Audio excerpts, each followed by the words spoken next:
Praise the Lord. నేను మీ pastor కరుణ బాబు. మనం ఈ సమయంలో మనతో గొప్ప దైవజనులు అపోస్తుల్ సుధాకర్ గారు ఉన్నారు. ప్రైజ్ లార్డ్ అండి. దేవుని స్తోత్రం. మేము ఒక మంచి సేవకుల సదస్సు పూర్తి చేసాం. దైవజనులు మనందరికి సుపరిచితులు. చాలా చోట్లలో ఆంధ్ర, తెలంగాణ, భారతదేశం అంతట్లో కూడా ఆయన పరిచర్యలు, ఆ పరిచర్య ద్వారా మేలు పొందిన వారు అనేకులు ఉన్నారు. ఇక్కడ ఒక గొప్ప మందిరం, ఒక గొప్ప క్యాంపస్ దేవుడు ఈ యొక్క వాస్తవాన్ని చెప్పాలంటే ఇది ఒక పల్లెటూరు, పట్టణానికి దగ్గరున్న పల్లెటూరు, కానీ ఇంత గొప్ప క్యాంపస్ పరిచర్య ఇక్కడి నుంచి ప్రపంచాన్ని తగిలి వాళ్ళని మార్చేంత పనులు జరుగుతున్నాయి. మేము 100 మంది సేవకులు నిన్నటి వరకు ఇక్కడ ఉండి 40 రోజులు పైగా తర్ఫీదు పొంది, దాంట్లో చాలామంది యవనస్తులు, అన్ని వయస్కులు వచ్చి ఇక్కడ తర్ఫీదు పొంది 40 దినాలుండి, ఆ తర్వాత ఇంకొక కొంతమంది సేవకులు వచ్చి సదస్సు జరిగి మేము పూర్తి చేసుకున్నాం. దైవజనులు అసలు వారి ప్రయాణం ఎందుకు ఇలాంటి ప్రేరణ ఆయనకుంది, ఎందుకు ఈ స్థాయిలోకి తీసుకొచ్చారు అనే దాన్ని మనం తెలుసుకుందాం. నేను చాలా ఆశ్చర్యపోయిన దేవుని స్తుతించాను ఈ యొక్క విషయాలన్నీ చూసి. నేను అయ్యగారు నేను అడిగేది మొదటిగా, అసలు ఇంత మారుమూల స్థలంలో ఎలా మీరు చేయగలిగారు ఇవన్నీ? ఇక్కడి నుంచి ఎలా చేస్తున్నారు? ఎందుకంటే చాలామంది నేను కలుస్తాను, వాళ్ళు అంటారు కదా, మాది చాలా పేద సేవ అండి, మేము పేద సేవకులం అండి, మాకు అవ్వట్లేదండి అని అంటే నేను అంటాను, నేను ఎప్పుడు ఒక మాట అంటాను, అయ్యగారు మీరు అయితే పేదోళ్ళైనా ఉండాలి, సేవకులైనా అవ్వాలి, అయితే సంఘమైనా ఉండాలి, పేదైనా ఉండాలి, కానీ రెండు కలిపి అయితే ఉండవండి. నేను అంటాను, కానీ మన జీవితాలు అలా కనబడుతున్నాయి. వాళ్ళు అంటారు ఎలా సాధ్యం, అవ్వదండి, మీకు అవుతుందేమో అంటారు. కానీ ఇప్పుడు మిమ్మల్ని చూస్తుంటే ఇది కళ్ళకు కట్టినట్టు కనబడుతుంది. కాబట్టి మొదటిగా మేము వినాలనుకుంటున్నాం, అసలు మీరు ఎలా ఇలా ఆలోచించారు ఇక్కడి నుంచి? మీరు చెప్పండి అయ్య గారు. నేను సేవకి దేవుడు పిలిస్తే అండి ఎక్కడికి వెళ్ళాలని దేవుడిని అడిగేవాడిని అండి. ఎందుకంటే చాలామంది పాస్టర్ గారులు పలానా ఊరు వెళ్ళమని, పలానా చోటుకి వెళ్ళమని, మాకు బంగారు అక్షరాలు కనిపించినాయి, లేకపోతే ఆకాశంలో ఒక స్వరంలాగా వినిపించింది అని చెప్తుంటే నాకు కూడా అలాగేదో జరుగుతుందని నేను అలాగే అడుగుతుండేవాడిని అనమాట అండి. నాకు ఎక్కడికి వెళ్ళాలో చెప్పండి ప్రభు అని. అయితే నేను సేవకు పిలువబడినప్పుడు నేను ఒక కంపెనీలో పనిచేస్తున్నాను. అప్పుడు నైట్ డ్యూటీ నాది. కరెంటు పోయిందండి. కరెంట్ వచ్చే వరకు ప్రార్థన చేసుకుందామని ఆఫీస్లోకి వెళ్ళి ఒక అట్ట వేసుకుని ప్రార్థన చేసుకుంటున్నాను. అలా ప్రార్థన చేసుకుంటున్నప్పుడు నాకు ఒక స్వరం వినిపించిందండి, నా కుమారుడు నువ్వు నా సేవ చేయని. ఆ స్వరం విన్నాక నేను మా పాస్టర్ గారితో చెప్పానండి, అయితే అలా వస్తుంటాయి కానీ అంత తొందరపడకూడదు అని చెప్పాను. అయితే ఆ స్వరం విన్నకాడి నుంచి నాకు చెప్పాలని మాత్రం ఎక్కువ ఆశకు వచ్చేసేదండి. నేను ఉండలేకపోయేవాడిని. నేను డ్యూటీ చేసి వచ్చేసి ఈవినింగ్ టైము సువార్త చేసేవాడినండి. అయితే ఒక రోజు మా అమ్మకి చెప్పానండి, మా అమ్మ నిన్ను ఒక్కడివే కదరా, మీరు 5గురు కలిసి సేవ చేయాలని చెప్పింది. అప్పుడు మా తమ్ముళ్ళని చెల్లుల్ని తీసుకుని వెళ్ళిపోయి ఒక సెంటర్లో నిలబడి గట్టిగా పాటలు పాడి, అప్పుడులో ఇంత స్పీడ్ లేరండి జనం, కాబట్టి అందరూ ఆగి వినేవారండి. పాటలు విన్నాక వాక్యం చెప్పేవాడిని. ఇలా చేస్తూ ఉంటుంటే తర్వాత చిన్న చిన్న గుడిసెలు ఉన్న ఇళ్లలోకి, అంటే యేసు ప్రభు బీదలకి సువార్త చెప్పడానికి వచ్చానని అన్నారు కదా, ఆ మాట తీసుకుని బాగా చిన్న పూరు గుడిసెల్లో ఉన్న వాళ్ళ దగ్గరికి వెళ్ళి, మీకు కొంతసేపు దేవుడు సువార్త చెప్తానంటే ఏదో వాళ్ళ దగ్గర ఉన్న పీట చాప వేసేవారండి. నేను కూర్చుని అవి చెప్పేవాడిని, ఓ పాట పాడేవాడిని, తర్వాత దేవుడి గురించి చెప్పేవాడిని. వాళ్ళు ప్రార్థన కూడా చేయించుకునేవారు. అదే కొంచెం ఉన్నవాళ్ళు ఇంటికి వెళ్తే మాత్రం అభ్యంతరం చెప్పేవారు, మాకు వద్దు అలాగే. ఇలా పేదవాళ్ళు మాత్రం వెంటనే కూర్చోబెట్టుకుని వినేవారండి. అలా బిచ్చగాళ్ళ దగ్గర కూడా వెళ్ళి చేసేవాడిని. ఇలా చేస్తున్నానని మా పాస్టర్ గారికి తెలిసి కోపడ్డారండి. అప్పుడు ఇక్కడ ఉంటే ఇంకెలా పాస్టర్ గారు ఒప్పుకోరు, అలాగే పెద్దయ్య గారి దగ్గర కూడా చెప్పి ఆయన చేత కూడా దెబ్బలాడించారు. అప్పుడు ఇంకెలాగ ఒప్పుకోరు వీళ్ళని, ఎక్కడికైనా వెళ్ళిపోవాలనుకుంటే అప్పుడు ఒక ఇంటర్నేషనల్ టీం వచ్చిందండి, భీమవరం అని. అక్కడికి నేను వాళ్ళని పరిచయం చేసుకుని వాళ్ళతోటి నేను మా పెద్ద చెల్లి ఇద్దరం కలిసి టీంలో వెళ్ళిపోయామండి. అది అంటే నాకు- అయ్యగారు మీరు అంటున్నది మీ మంట ఆగలేదు, ఆగలేదు. అంటే ఎవరు ఆపినా ఇంకా మీలో అది ఆగలేదు. ఆగలేదు. ప్రైజ్ ఆగేవాడి కదండి. ఇంకా ఇంకేళ్ళు ఇక్కడ చేయొద్దు అంటున్నారు కదా, వేరే చోటుకి వెళ్ళిపోదాం అనుకున్నాను. మా అమ్మ కూడా దేవుడి పని కదా చేయండి, మేము ఎలాగన్నా మమ్మల్ని దేవుడు పోషిస్తాడులే అందండి. ఇంకా ఆ టైంలో వెళ్ళిపోయామండి. వెళ్ళిపోయి నార్త్ ఇండియాలో ఉన్నామండి, ఉత్తరప్రదేశ్లో చానాళ్ళు ఉన్నామండి. తర్వాత హెడ్ ఆఫీస్ వారణాసి అండి, వారణాసిలో కూడా ఉన్నామండి. అక్కడ ఉండగా వారణాసిలో వర్షాకాలం ఉంటాం అన్నమాట అండి. మీల్ టైంలోనే మీటింగ్స్ పెట్టేవాళ్ళం అండి ఉన్న గ్రామాలకి, టౌన్స్, పట్టణాలకు వెళ్ళి. అయితే ఈ వారణాసిలో వెళ్ళినప్పుడు అక్కడ కొంచెం రెస్ట్ తీసుకోవడం అన్నమాట అండి. ఆ టైంలో నేను ఉపవాసుని ప్రార్థన చేసుకున్నాను. అప్పుడు దేవుడు మళ్ళా నన్ను ఆంధ్ర వచ్చేయమన్నారు. నేను టీం లీడర్స్తో చెప్పానండి, వాళ్ళు ఒప్పుకోలేదు. మీకు చెప్తే నాకు చెప్పని, దేవుడు అప్పుడు వెళ్దురు కానీ ఉండండి ఇప్పుడు అన్నారు. అప్పుడు ఆతో మాట్లాడమని ప్రార్థన చేసుకునేవాడినండి. ఒక రోజున ఇద్దరు లీడర్స్ వచ్చి దేవుడు మిమ్మల్ని పంపేయమన్నాడు, మీరు వెళ్ళిపోండి అన్నారండి. అని టికెట్లు వాళ్ళే తీసి పంపించేశారండి. ఇంటికి వచ్చాక నేను ఎక్కడికి వెళ్ళాలి ప్రభు అని ఇంకా అక్కడి నుంచి ప్రభుని అడగడం మొదలెట్టాను. నన్ను వచ్చేయమన్నారు కదా, నేను ఇప్పుడు ఎక్కడికి వెళ్ళను, ఎందుకంటే పాస్టర్ గారు మళ్ళా ఒప్పుకోరు కదా అని. ఇక్కడ కాకినాడలో 60 పాస్టర్ గారు ఉన్నారు అప్పుడులో ఉండి, అప్పట్లో ఎక్కడ చేస్తావు నువ్వు అని అడిగారు. అందుకని ఇంకా వీళ్ళని ఇక్కడ ఎలాగ చేయనివ్వరు అని పాస్టర్ గారిని అడుగుతున్నానండి. పాస్టర్ గారు చేయనివ్వరు కదా, నన్ను ఎక్కడికి వెళ్ళమంటారు ప్రభు అని అడిగితే, ఒక రోజు ఒక పాస్టర్ గారు వచ్చారండి మా ఇంటికి. మీరు ఇలా టీంలో వెళ్ళిపోయారు కదా, ఎందుకు వచ్చేసారని అడగడానికి అలా వచ్చారు. అంటే దేవుడు వెళ్ళిపోమన్నాడు అని వచ్చానండి, ఇప్పుడు ఎక్కడికైనా వెళ్ళి సేవ చేద్దాం అనుకుంటున్నాను, అయితే దేవుడు చెప్పాలని చూస్తున్నానంటే, ఒక ఊరు ఉంది అక్కడ ఎవరు లేరు ప్రజలు, మీరు వెళ్ళొచ్చు కదా అని అడిగారు. నేను ఒకవేళ దేవుడు ఈయన ద్వారా అలా చెప్పేస్తున్నారా అనుకున్నానండి. అనుకుని అయినా అక్షరాలు కనపడ్డాయి, స్వరం వినపడ్డాది అని ఇలాంటి కొంతమంది సాక్ష్యాలు విని, అలాగే ఏదైనా కనపడితే వినపడితే బాగుండు కదా అనుకుంటున్నాను. అయితే ఆ పాస్టర్ గారితో ప్రార్థన చేస్తానండి, ఒకవేళ దేవుడు చెప్తే తప్పక వెళ్దామండి అన్నాను. ఆ తర్వాత మన్నాడు నేను ఆ నైట్ ప్రార్థన చేసుకున్నానండి, ప్రభు మీరు కానీ పంపించారా, నేను ఇలా ఆశిస్తున్నాను కానీ ఇలా పంపించారా మీరు, ఈసారి ఎవరైనా వచ్చి నన్ను ఇల్లు అని ఎవరైనా చెప్తే అది మీరు పంపారని వెళ్ళిపోతాను అన్నాను. అలా అనుకున్నప్పుడు మా పాస్టర్ గారు వచ్చారండి ఆ ఉదయం మమ్మల్ని దర్శించడానికి. ఇంతకుముందు ఉన్న పాస్టర్ గారు ఆయన బాబు ఎందుకు వచ్చేసారో అని అన్నీ అడిగారండి. నా చెప్పాను.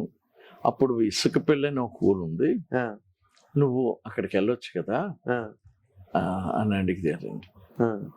నేను రాత్రి ప్రార్థన చేసుకున్నాను కదండి, మీరు వెళ్ళమని అంటే, ఇంకెవరైనా వచ్చి వెళ్ళమంటే అది మీరే చెప్పారని వెళ్ళిపోతాను అని అన్నాను కదండి. అందుకని పాస్టర్ గారితో అన్నాను, ఆ ఊరు ఎక్కడో మరి నాకు తెలియదు కదండి, మీరు వస్తే నేను వెళ్తానండి అన్నానండి. అయితే ఓ రోజు వస్తామని చెప్పి వాళ్ళు ఇక్కడ ఒకళ్ళకి ప్రార్థన చేస్తే హీల్ అయిందండి. దాన్ని బట్టి వాళ్ళు ఈ ఊళ్ళో ఎవరు లేరు కదా, వెళ్తే బాగుంటుంది అనుకున్నారండి అని నన్ను తీసుకొచ్చారండి. అప్పుడు వీళ్ళు ఎవరింటికాడ హీలింగ్ అయిందో వాళ్ళ ఇంటి దగ్గర పెట్టామండి మీటింగ్. ఈ ఊర్లోకి వచ్చి మీటింగ్ పెట్టి నేను వాక్యం చెప్పానండి. అప్పుడు ఒకేసారి ఒక 30 మంది ముందుకు వచ్చారండి, యేసుప్రభు కావాలి. Praise the Lord. వాళ్ళు చేతులకి తాళ్ళు ఉన్నాయండి, నల్లటి తాళ్ళు, చొట్లు, బీడీలు ఇలాంటి జేబుల్లో ఉన్నాయండి. ఇవన్నీ మరి మానేస్తారా అంటే జేబులో తీసి నా దగ్గర పడేశారండి, కాళ్ళ దగ్గర. ఆ తాళ్ళు కూడా తెంపేసుకున్నారండి. అప్పుడు నేను వచ్చే ఆదివారం వచ్చి ఇక్కడ ఆరాధన పెడతాను, మీరు ఎక్కడి పనులకి వెళ్ళకండి అని చెప్పాను. వాళ్ళు చాలా సంతోషించారండి. నేను శుక్రవారం నైట్ జరిగిందండి ఇది, శనివారం వ్యాపించి మళ్ళా ఆదివారం వచ్చానండి. వీళ్ళే కాకుండా ఇంకా చాలా మంది పని మానేసుకుని కూర్చున్నారండి. అప్పుడు ఇద్దరు విశ్వాసులు ఇళ్ళమయ్యాన్న చెట్లు ఉంటే ఆ చెట్ల నీడని వీళ్ళందరినీ కూర్చోబెట్టి ఆరాధన పెట్టానండి. అలా ఒక 3 నెలలు జరిపేటప్పటికి 31 మంది పూర్తిగా మారు మనసు పొందారు. ఆ 31 మందికి ఒకేసారి బాప్తిస్మం ఇచ్చామండి. మా పాస్టర్ గారు దగ్గర ఉన్న పెద్దయ్య గారు ఆయన తీసుకొచ్చి, అంటే మా పాస్టర్ గారు కూడా ఇవ్వకూడదని మా పెద్దయ్య గారు ఇస్తారు, అందుకని ఆయన చేత ఇప్పించానండి బాప్తిస్మాలు. ఇప్పించిన తర్వాత నేను ఎలాగా ఆరాధన వీళ్ళందరికీ ఎక్కడ పెట్టాలి అని అనుకున్నప్పుడు అండి, చెట్లు నీడ వస్తే అలా జరుగుతుండేవాళ్ళం అండి. చెట్లు నీడలో అండి, ఆ నీడ జరుగుతుంటే ఇలా జరుగుతుండేవాళ్ళం. అప్పుడు ఏదో ప్లేస్ కావాలనుకుని ప్రార్థన చేస్తే అండి, ఇద్దరు విశ్వాసులు కలిసి వాళ్ళ ఇళ్ళమయాన్ని ఒక పాకలాగా వేశారండి. నేను వచ్చేటప్పటికి ఒక సండే నేను అప్పుడు ప్రార్థన చేసి అందులో పెట్టామండి. కానీ ఇది చాలా చివరికి అయిపోయింది. దేవుడు అందరికీ కావాలి కాబట్టి ఊర్లో సెంటర్ చూడండి ఒక ప్లేసు, అక్కడ పెడదాం అన్నానండి. అంటే చూశారండి, ఆ స్థలం చూసాక నేను బాగుంది, ఇది మంచి సెంటర్లో ఉందని చెప్పి ప్రార్థన చేద్దామని వాళ్ళని అడిగామండి. వాళ్ళు డబ్బులు ఆ రోజుల్లో 7,000 చెప్పారండి. అయ్యగారు, మీరు చాలా అద్భుతం. మీరు చెప్తున్న మాటలు వింటుంటే అసలు మీరు కాకినాడ అంటున్నారు. కాకినాడ నుంచి ఇది నేను వచ్చాను. నేను మంత్రితో కాకినాడ అన్నట్టే వచ్చాము. కాకినాడ బయట ఒక పల్లెటూరు. మీరు ఇంత దగ్గరలో కాకినాడ ఉండగా ఈ పల్లెటూరులో ఎందుకు వచ్చారు మీరు? అసలు ఈ పల్లెటూరులోంచి మామూలుగా నేను చాలా చోట్ల దైవజనులు కలిసినప్పుడు, పాస్టర్లు కలిసినప్పుడు అంటారు, మా గ్రామం అండి, మాకు అక్కడ కుదరట్లేదండి, మా పరిస్థితులు వేరే అండి అంటారు. అంటే వాళ్ళు నిజమే అంటున్నారు. కానీ మీరు ఇలాంటి అవకాశం అక్కడ ఉండగా ఇక్కడ ఎందుకు వచ్చారండి? మరి దీని వెనకాల ఏంటి అసలు? కానీ ఇంత పరిచయం ఎలా జరుగుతుంది మరి? అంటే నేను పాస్టర్ గారు చెప్పిన మాట అండి, దేవుడి మాటగానే తీసుకున్నానండి. చాలా మంది పాస్టర్ గారులు అనేవారండి, అది పల్లెటూరు కదా, మీరు టౌన్లోంచి వెళ్ళి అక్కడ ఎందుకు ఉండడం, అదేదో బ్రాంచ్ సంఘంగా నడిపించుకోవచ్చు కదా అంటే, నేను వాళ్ళకి ఒకటే చెప్పేవాడిని అండి, టౌన్లోనే మనుషులు అండి, మరి పల్లెటూరు వాళ్ళ మనుషులు కదా, మీరెందుకు అలా అంటున్నారు, దేవుడు కూడా నన్ను అక్కడికి వెళ్ళమన్నాడు, అందుకే వెళ్తున్నాను అన్నానండి. మరి కొంతమంది ఏమన్నారంటే, మేము చాలా పూర్వం అక్కడ సేవ చేసాం, అక్కడ గురుమతస్తులు ఎక్కువ ఉంటారు, మనల్ని బాగానే ప్రేమిస్తారు కానీ దేవుణ్ణి అంగీకరించరు అని కూడా చెప్పారండి. మీరు భలే మాట అన్నారు అయ్యగారు. నేను ఇలా మాట చాలాసార్లు విన్నాను.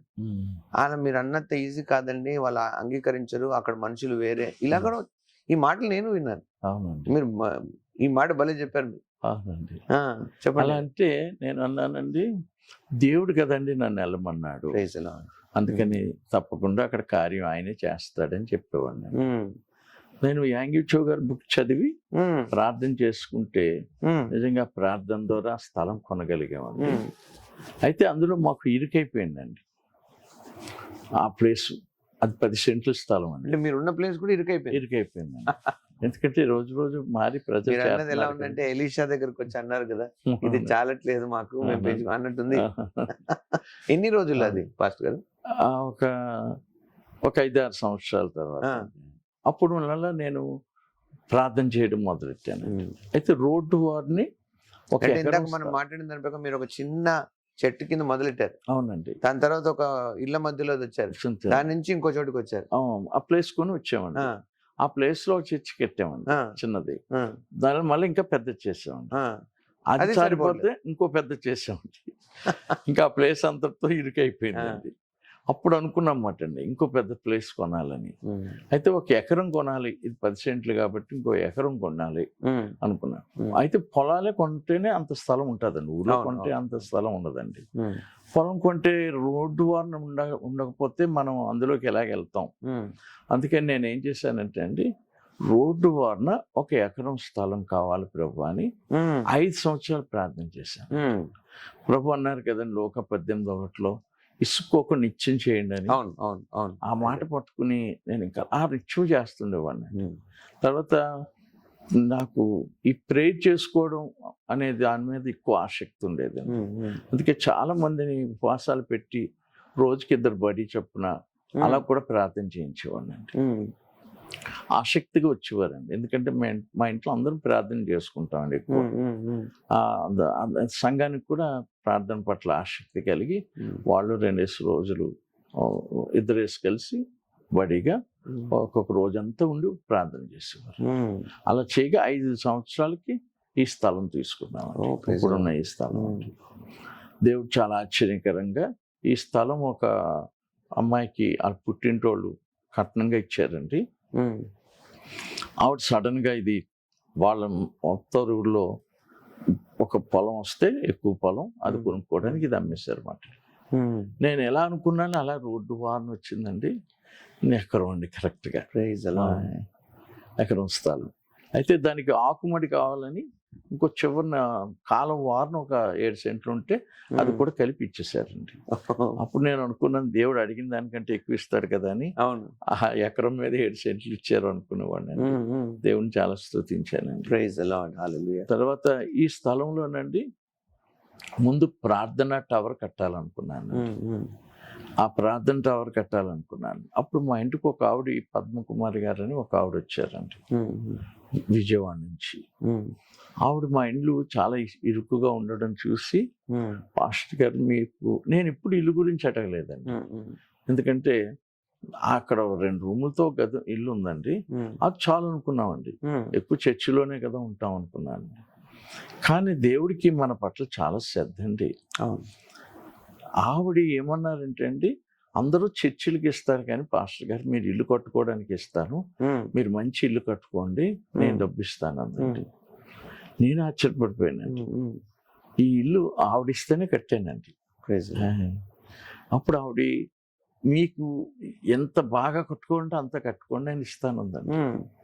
తర్వాత ఓపెన్ చేసేటప్పుడు ఆవిడ వచ్చారండి. ఏంటి అంత మార్బుల్ వేసి ఏమన్నాను మీరు ఎందుకు వేయలేదు అని కూడా అడిగారండి. అంత శ్రద్ధ చూపించిందండి ఆవిడ. ఇదంతా దేవుడు చేసిన కార్యం అండి. ఇలా నా లైఫ్లోనండి దేవుడి దయ కాకుండా మనుషుల దయ కూడా దేవుడు నా మీద ఎక్కువ ఉంచాడంట. నిజంగా అది ఆలోచిస్తే దేవుడికి ఎంత ప్రేమ మా మీద అనిపించేదండి. ఆ తర్వాత అండి ఇక్కడ పెద్ద మందిరం కట్టాలని ప్రార్థన చేయడం మొదలెట్టాను. మరి ఇంత పెద్ద మందిరం కడతాయి గారు మరి జనాలు ఎలా వచ్చాను? నేను రాలేదు అనట్లేదు, వినే వాళ్ళ కోసం చెప్తున్నాను. అవునండి, చాలా మంది వస్తున్నారు. అవునండి, వచ్చేస్తారండి. చాలా ఊర్ల నుంచి వస్తారు. అంటే ఇప్పుడు సిటీలో పెడితే ఊర్ల నుంచి వస్తారని వింటాం, ఊర్లో పెడితే సిటీలో వచ్చి రావడం ఏంటి? జనాలు వచ్చేస్తారని. అంటే ఇంత వెతుక్కొని నేను ఇక్కడ కూడా నేను మీతో ఉన్నప్పుడు కూడా గమనిస్తూ ఉన్నాను, కొంతమంది ఆశతో వచ్చేస్తున్నారు. అవునండి, అంటే అది దేవుని కార్యం తప్ప వేరేదైతే జరగదు. అవునండి, అంటే నేను మీతో నాకు తెలుసు కానీ వినే వాళ్ళు అర్థం అవ్వాలని ఇది బలపడుతుంది. ఎవరికో మీరు ఆలోచిస్తున్నారు మీ ప్రాంతం, కానీ ఇది మీకు ఒక గొప్ప స్ఫూర్తి. ఎందుకంటే ఒక మనిషి ఆశను దేవుడు ఎంత ఆశ కలిగించేది, ఆయన ఎంత దీవిస్తాడు అనేదానికి బా ఇది ఎంత గొప్ప సాక్ష్యం. ప్రజలు అనేవారండి, కాకినాడ నుంచి పిఠాపురం నుంచి వచ్చేవారండి. వాళ్ళు అనేవారు అంతవరకు బాగానే రాగలుగుతున్నామండి, ఈ సిప్పలు వచ్చేటప్పుడు చాలా ఇబ్బంది అవుతుందండి. నిన్న కూడా నాతో ఒకరు అన్నారు, మేము ఇటు రాబోయి అటేటో తిరిగి వచ్చామండి అంటున్నారు. అయితే రోడ్లు బాగోకండి. అప్పుడు నేనేం చేశానంటే అండి, రోడ్ల కోసం ప్రార్థన చేస్తే మామూలు రోడ్లు వేసారండి. అది నాకు అంత తృప్తి అనిపించలేదు. మళ్ళా కంటిన్యూ చేశానండి ఆ ప్రార్థన. ఆ టైంలో డబుల్ రోడ్ వేసేసారండి. ఇంకోటి చూసాను మేము వచ్చే దారిలో, రైల్వే ట్రాక్ కింద నుంచి కూడా తవ్వేశారు మీకు. అవునండి, అది నేను వెళ్ళేటప్పుడు వచ్చేటప్పుడు చాలా ఇబ్బంది పడేవాడిని. గేటు 3 ట్రైన్లు కూడా ఒకసారి ఆపేసేవాడండి. తర్వాత ఒకసారి గూడ్స్ బండి అడ్డు వస్తే అప్పుడు గంటలు ఆగిపోయేవాళ్ళు. అప్పుడు ఒక రోజు రోడ్డు కొరకు ప్రార్థన చేస్తే దేవుడు ఇచ్చాడు కదా, ఎందుకు బిజ్ చేయరు దేవుడు, ప్రార్థన చేద్దామని చెప్పి మా డ్రైవర్ తోటే ఆగిపోయినప్పుడు అన్నానండి డ్రైవర్తో. అప్పుడు అలాగే అండి ప్రార్థన చేద్దాం నాన్నగారు అన్నాడు. ఇద్దరం కలిసి చేసేవండి. తర్వాత అలా చేస్తున్నామండి. నేను లేట్ అవుతుందేమో అనుకున్నానండి. సడన్ గా మా ఎమ్మెల్యే గారు వంగా గీత గారు అండి, ఎంపీ గారు, ఎమ్మెల్యే గారు పెండం దొరబాబు గారు అండి, వాళ్ళిద్దరూ రైల్ గేట్ కాడ ఏదో కొబ్బరికాయలు కొడుతున్నారు. రోజు సండే అండి. నేను త్వరగా వెళ్ళిపోవడం కోసం ఇంకా వాళ్ళతో ఆగి మాట్లాడలేదండి. తర్వాత ఆరాధన అయిపోయి అడిగాను, అక్కడ ఎందుకు కొబ్బరికాయలు కొట్టారు, ఎంపీ గారు వచ్చారు, ఎమ్మెల్యే గారు వచ్చారంటే రోడ్ అక్కడ బ్రిడ్జ్ చేస్తున్నారు అన్నాడండి. నేను చాలా ఆశ్చర్యపడిపోయానండి. ఇది బ్రిడ్జ్ అనేది కేంద్రం దగ్గర నుంచి రావాలి కదండి. అయితే ఒక్కొక్క జిల్లాకి ఒకటి ఇచ్చారటండి ఈ బ్రిడ్జి. మొత్తం ఆంధ్రప్రదేశ్లో జిల్లాలకన్నిటికీ ఒక్కొక్క జిల్లాకి ఒక బ్రిడ్జి ఇచ్చారండి. కాకినాడ జిల్లాకి ఒకటి ఇచ్చారండి. అయితే అంతకంటే పెద్ద గేట్ ఉందండి ఉప్పాడకి, అది ఇంకా ట్రాఫిక్ ఎక్కువ. కానీ నేను చేసిన ప్రార్థనకి ఇక్కడికి వచ్చేసిందండి. అది చాలా అద్భుతం. నేను ఆ మాట అడగబోతున్నాను మిమ్మల్ని. ఎన్నో స్థలాల్లో అవసరం ఉన్న చోట రాలేదు అది.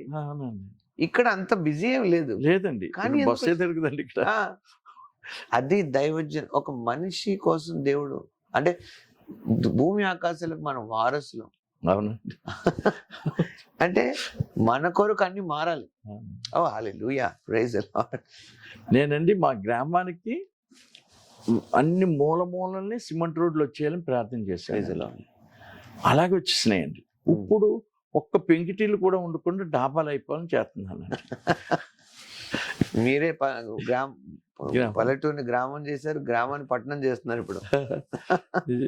అవును, మనం వెళ్ళి ఆ లోయలో వెళ్ళినప్పుడు అది జలమయంగా మారుస్తాం అన్నట్టుగా మనమే ఒక వృక్షవనం అయ్యేంత శక్తి కలవాలి.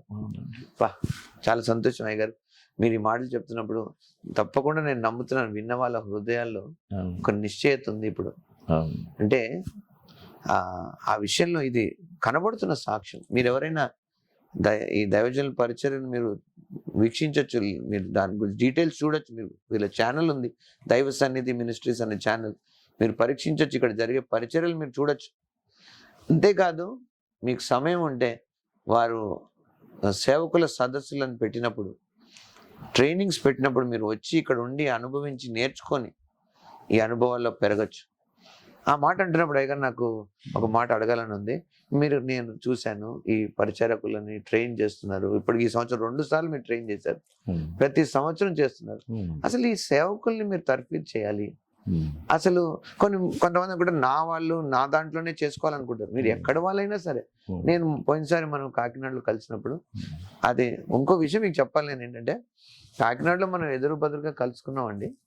కానీ సుమారు 13 సంవత్సరాల క్రితమే నేను మీరు ఒక సభలో ఉంటే నేను కూర్చొని విని వెళ్ళిపోయాను హైదరాబాద్ లో. అంటే నాకు అదొక ఇష్టం. ఎవరైతే ఆ తపనతో చేస్తారో, అప్పుడు మీరు ఎజెకే ఫ్రాన్సిస్ గారు కొంతమంది అంటే కలిసి మీటింగ్స్ పెట్టేవాళ్ళు. నేను అసలు ఎవరో లాగా వస్తాయి అంటే మా సంఘస్థులు వాళ్ళు అప్పుడు నేను పరిచయంలో ఉన్నా, అలా తెలిసిన వ్యక్తిగా కాకుండా సైలెంట్ గా వచ్చి కూర్చొని అప్పుడు నేను చాలా ఆనందించాను. అది మీరు చూసి ఆ సమయంలో మీరు మాట్లాడిన విషయాలు, నేను ముందు పరిశుద్ధాత్మను పొందుకోవడం విషయం, ఇలాంటి విషయాలు ఎక్కువ మాట్లాడారు మీరు. అవి వినేసి నేను అంటే ఇంత వీళ్ళు భలే చేస్తున్నారే అని అనుకున్నాను. తర్వాత దేవుడు చూడండి ఎలా. అసలు ఇంకొక విషయం ఏంటంటే ఈ పరిచర్లు మీరు చేసుకోవచ్చు. నాకు 2 ఉన్నాయండి ఇప్పుడు ప్రశ్నలు. ఒకటి, అసలు ఎందుకు మీరు ఈ తలంపు ఉంది, ఎందుకు మీరు అన్ని చోట్ల తిరిగి దైవజనులు బలపరుస్తున్నారు? రెండోది, మీరే చేసుకునే దాంట్లో నాలాంటి వాళ్ళని కూడా ఎందుకు పిలిచారు? అసలు ఇప్పుడు ఏం జరిగింది కాన్ఫరెన్స్ లో అనేది మాకు కొంచెం చెప్పండి. అవునండి, నేనండి కాకినాడలో మిమ్మల్ని కలిశాను కదండి. అప్పుడు మీరు మాట్లాడే మాటలు నన్ను చాలా ఆకర్షించినాయండి. అప్పుడు నాకు అనిపించింది, నిజమే బైబిల్ సరిగ్గా అర్థం చేసుకోవడం లేదు పాస్టర్ గారు, ఒకసారి సెమినరీ పెట్టి మిమ్మల్ని పిలవాలనిపించింది. అందుకని మొన్న ఇప్పుడు పిలవడం జరిగిందండి. అయితే నేను ప్రతి సంవత్సరం పెడతానండి పాస్టర్ సదస్సు, కానీ ఈసారి మిమ్మల్ని పిలవాలనిపించింది. ఎందుకంటే ప్రజలు వాక్యాన్ని చదువుతున్నారు కానీ సరిగ్గా అర్థం చేసుకోవడం లేదు. నా భారం కూడా అదండి. నేను సేవకులను పరిపూర్ణం చేయగలిగితే సంఘాలు పరిపూర్ణం అవుతాయి. అందుకని అన్ని జిల్లాల్లో సేవకులు మీటింగ్లు పెట్టాలని ఆ రోజు మీతో చెప్పాను కదా. అలాగే ఇప్పుడు 11 జిల్లాల్లో పెడుతున్నానండి. మిగిలిన జిల్లాల్లో దేవుడి ద్వారాలు తెరవబడాలని ప్రార్థన చేస్తున్నానండి. నేను అంటాను, మీకు ఇంత ఉంది, ఇంత పరిచయం ఉంది, మీకెందుకండి అంత బయటికి వెళ్ళి పని? మనం నడిపించేది ఒక స్థానిక సంఘం అండి. ప్రపంచం అంతా ఉంది కదండి దేవుడి సంఘం, అది సార్వత్రిక సంఘం. కాబట్టి మన సంఘానికి పని చేయకూడదండి, సార్వత్రిక సంఘం అంతటికి పని చేయాలి. Praise the Lord. ఎంత మంచి, ఎంత గొప్ప మాట అయ్యగారు. సార్వత్రిక సంఘానికి నేను పనిచేయాలి, క్రీస్తు శరీరానికి మనం పనిచేయాలి. అందుకే నేను మా చర్చిలోంచే 32 మందిని సేవకు పంపానండి. ఈ చర్చిలోంచి పంపానండి. Praise the Lord. బయటికి తర్వాత చాలా మందికి నన్ను అపోస్తులుగా దేవుడు పిలిచాడండి. ఆ పిలిచినప్పటి నుంచి నాకు సేవకులను తయారు చేయాలనే ఆ మంట వచ్చిందండి. ఇంకా అప్పటి నుంచి ఇప్పటికి ఇప్పుడు పెట్టిన బ్యాచ్తో 29 బ్యాచ్లు. 29 బ్యాచ్లు సంవత్సరానికి ఒకసారి అలా పెడతాను. కానీ ఈ సంవత్సరం 2 సార్లు అయిందని నేను విన్నాను. అవునండి, ఈసారి అంటే దేవుడు ఫాస్ట్ గా చేశాడు మీ పని. ఇప్పుడు 2 సార్లు పెట్టాలని ఈ సంవత్సరం అనుకున్నామండి. ఫిబ్రవరి 1వ తారీఖు నుంచి మార్చి 15 వరకు పెట్టామండి. ఇప్పుడేమో సెప్టెంబర్ 1 నుంచి అక్టోబర్ 10 వరకు. నేను కూడా అయ్యగారు ఇక్కడ ఒక మాట, నాకు నా ఆశ అసలు బయటికి వెళ్ళి ఇలా తర్ఫీదు చేయడం, వాక్యంలోకి అందరినీ తేవడం. ఎందుకంటే వాక్యం సత్యమైనా ఉండాలి, సత్యం కాదైనా ఉండాలి, మధ్యలో అయితే ఉండదు. అవునండి, ఆ మంట వచ్చింది నాకండి. నా జీవితంలో వ్యక్తిగతంగా నేను అనుభవించాను. అంటే వాక్యం సత్యం అయితే పని చేస్తుంది, దానికి ఫలితం ఉంటుంది, దానికి తిరుగులేదు. ప్రపంచంలో ఎన్నో మంది ఎన్నో పరిష్కారాలు కాకపోయినా నమ్మించి ఇచ్చేస్తున్నారు. అది వైద్యపరంగా కానీ మానసిక పరంగా కానీ నమ్మించేస్తున్నారు. మాదే పరిష్కారం అని. కానీ పరిష్కారాలకే పరిష్కారం బైబిలే కదండి, దేవుని వాక్యం. సువార్త కంటే మించిన పరిష్కారం లేదు. అంతటి దాన్ని మనం ఎందుకు సిగ్గుపడుతున్నాం చెప్పడానికి? అయితే నా జీవితంలో ఎప్పుడైతే అనుభవించానో నేను అది మంటగా పట్టుకొని వెళ్తున్నాను. నేను మనం కలిసినప్పుడు మీకు మొదటిదే మనం కలయిక. అవునండి, అంటే ఇంకొంచెం ఆగుదాంలే ఈయనని ఇప్పుడు ఎందుకని కూడా అనుకోవచ్చు మీరు. ఎందుకు వచ్చింది? అవునండి, అంటే మీరు చెప్పే ప్రతి మాట ప్రజలు బైబిల్ సగమే నమ్ముతున్నారు, సగం నమ్మలేకపోతున్నారు. అంటే వాళ్ళకి వివరించి చెప్పేవాళ్ళు లేరండి. మీ చెప్తున్నప్పుడు నేను అదే గ్రహించానండి. ఇప్పుడు ఇలాంటి పాస్టర్ గారు కావాలి అని నాకు అనిపించిందండి. మేము ఇప్పుడు ఈ యొక్క సెమినారీలో చాలా బ్లెస్ అయ్యామండి. పాస్టర్ గారు కూడా చాలా బ్లెస్ అయ్యారండి మీ వర్తమానాలకి. ఎందుకంటే దేవుడు మనకి కావలసినవన్నీ పెట్టేసాడండి బైబిల్లో, కానీ సేవకులు కొన్నే తీసుకుంటున్నారండి. వాళ్ళు కొన్ని అర్థం అవటం లేదండి, కొన్ని అర్థం అవటం లేదు. అందుకనే ఇలాంటి పాస్టర్ గారు కావాలి. నేను అప్పటి నుంచి ప్రార్థన చేస్తున్నాను. దేవుడు చాలా అద్భుతంగా వర్తమానాన్ని ఇచ్చారండి. దేవునికి మహిమ. అంటే కొన్ని సందర్భాల్లో దేవుడు నా జీవితంలో చేసినప్పుడు, నేను ఒకరోజు అయ్యగారు ఈ విషయాలు నాకు దేవుడు నేర్పిస్తున్నప్పుడు నేను ఒక్కడే ఉన్నాను గదిలో. నేర్చుకుని దేవుడు నాకు ఇన్ని చూపిస్తే నేను ఆనందంతో నేను కేకలేసాను, ఆనందించాను. చేస్తున్నప్పుడు ఎవరు లేరు నా చుట్టూ. అయితే అప్పుడు నేను పరిశుద్ధాత్మ దేవుడు నాతో అన్నాడు, నువ్వేం కంగారు పడకు, నువ్వు అనేకుల కన్నీళ్ళకి జవాబు అవుతావు. ఆ మాట పట్టుకొని నేను రాసుకొని కేకలేసేవాడిని. నేను ఈరోజు నన్ను ఎవరు వినట్లేదని ఏమీ లేదు. ఒకరోజు నేను అనేక మంది కన్నీళ్ళకి జవాబు అవుతాను. మీరు ఇప్పుడు మాట అన్నప్పుడు నా గురించి ఆలోచించి ప్రార్థించే ఒక దైవజనులు ఉన్నారంటే అది ఎంత దూరం దేవుడు తీసుకొచ్చాడు నన్ను. ఆ రోజు మీరు 1 గంట మాట్లాడుకున్నాం కదండి వాటిల్లో. మా నిస్సి నేను కార్లో మీ మాటలే మాట్లాడుకుంటున్నాం అండి. ఎందుకంటే పూర్తిగా బైబిల్ అంతా నమ్మటం లేదండి, అంటే అర్థం కావటం లేదండి ప్రజలకి. కొన్ని విషయాలు నమ్ముతున్నారండి, కొన్ని అలా మరుగైపోతున్నాయండి. కానీ అన్నీ తీసుకుంటే మన దేశంలో క్రైస్తవులే గొప్పవాళ్ళు అయిపోతారు. ఓ ప్రైజ్ ది లార్డ్, హల్లెలూయా, క్రైస్తవులు. ఆమేన్. ఎస్, అవును. సంఘమే అవును. ఇన్ఛార్జ్. అవునండి. నేను చాలా వాక్యాలు తీసుకునే ఈ పల్లెటూరు ఇంతగా అయిపోయాను కదా. ఓ praise the Lord, praise the Lord. Thank you అయ్యగారు. ఇంకొక చివరిగా నేను మీతో అనేది అంటే మీ ఆశ అందరికి వినపడాలి అని ఈ ప్రయత్నం మనం చేశాం. అనేకులకి ఇది వెళ్తుంది. మీ దగ్గరకు అనేకులు వస్తారు. మీ మాట అక్కడికి వెళ్తుంది, ఈ స్ఫూర్తి అక్కడికి వెళ్తుంది. ఎందుకంటే మీ మీ జీవితంలో దేవుడు చేసిన కార్యాన్ని వాళ్ళు కూడా అనుభవిస్తారు. ఎందుకంటే అండ్ ముఖ్యంగా నేను మీకు కృతజ్ఞుడిని. ఎందుకంటే ఇంత అనుభవం వయస్సు ఉన్న నమ్మి, అంటే నేను చెప్పుకోగలను కదా అని అనుకోకుండా నమ్మి మీరు యవనస్తులు నమ్ముతున్నారు. చిన్న ప్రాయం వాళ్ళు, నేను చిన్నపిల్లల్ని చూశాను నా ట్రైనింగ్లో. ఒక 15-16 సంవత్సరాల పిల్లలు కూడా ఉన్నారు ఆ ట్రైనింగ్. అంటే ఇలాంటి వాళ్ళు ఎందుకులే అనుకోవట్లేదు మీరు. ప్రతి చిన్నవాడి నుంచి అన్ని వయస్కులు ఉన్నారు. అలా మీరు చేయడం ఇది నిజంగా రాజ్యపు మనసు.